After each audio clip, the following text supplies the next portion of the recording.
As parents, we're handed a new life and expected to know what to do with it. No guide, no pause, just pressure. We often make mistakes, and when we do, we beat ourselves up. And when we finally learn, the guilt hits so hard, a lot more than the growth. But then there's love, and love is learning. And with love, we get to start over and over again, even as parents. Especially as parents.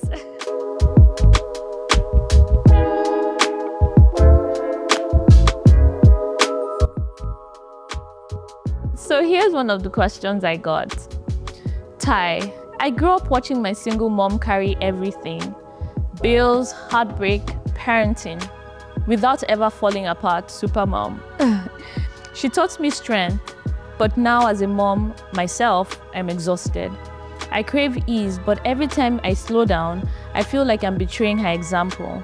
That's a lot. How do I embrace gentleness when survival taught me strength?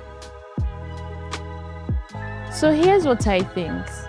Strength isn't from not resting, it's actually from knowing when exactly to rest. You can honor your mom's resilience while choosing ease for yourself. Yes, survival taught you strength, but gentleness will teach you peace and give you a lot to pass around to everyone around you. It's not betrayal, it's balance, so allow yourself to be loved and held.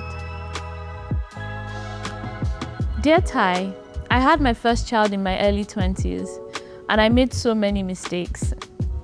Yelling, being impatient, not knowing how to love her the way she needed. Now that I'm older, I feel so much guilt. How do you forgive yourself for the things you did before you knew better? So here's what I think. You're not alone. It's a familiar feeling, perhaps with your past life, your child, or even your parent. But forgiveness starts with understanding. Understanding that you did the best you could at that time with the resources you had and even your mental health. And if it's your parent, whatever happened at that time was what could happen, and it's okay. Give yourself some grace, move forward with it, and be present today. Love her the best way you can. Let the guilt that you carry right now show you how far you've come, the growth that you have overcome. And let that be enough.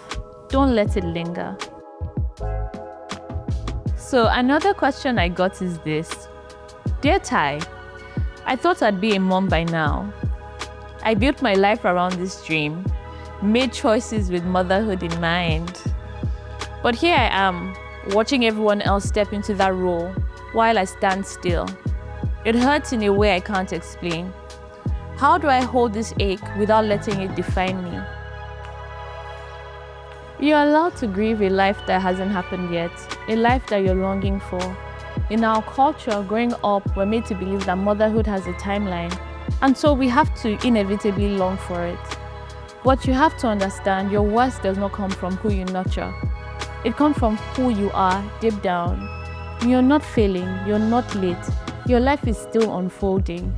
There's still beauty, there's still possibility, and most importantly, there's still time. Dear Ty, I never thought I'd be the kind of mom who loses her cool. But lately, there's this heat that rises, sudden and sharp. It usually shows up when I feel invisible, like everything I do is just expected and unnoticed. Where I come from, women are taught to endure, to carry the weight quietly.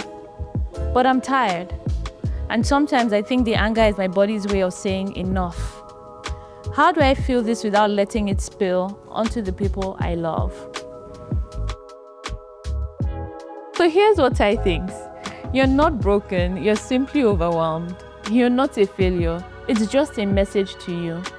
You are never meant to be silent in your struggle, you're meant to share it. And anger does not make you a bad mom. It shows you're human. And more importantly, it shows that you care for the people around you. So let this be a way to guide you back to what you need. Start with compassion and grace for yourself, and I promise the rest will follow.